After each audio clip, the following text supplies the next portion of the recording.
Kani nga dalan ka ng bitukang manok.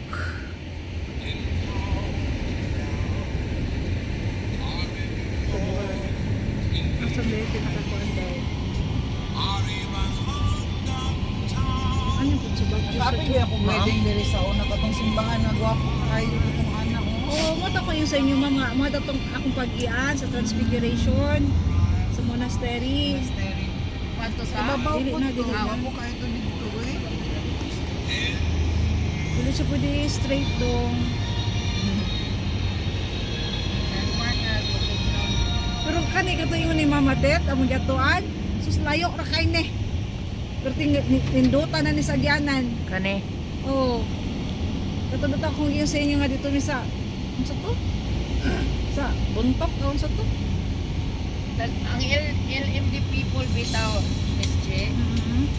Di man may pauban Abot pa tong jeep diri sa una may Bakit? sakyan eh. Walay masakyan.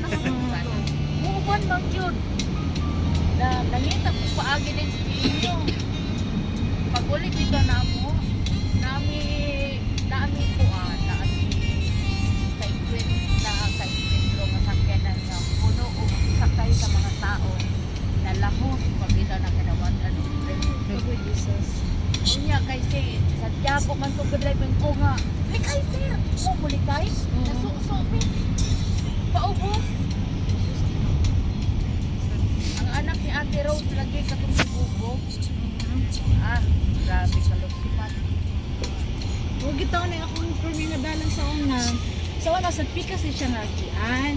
Nag-change man ni siya kay moagi mo tunay tulay. Ah. Tapos sa tulay nga may gripo niya nado ko may gold bars. Nagkalot din sila. Dili mi dito na siya gibutang ni sa kanang kuan sa tibod.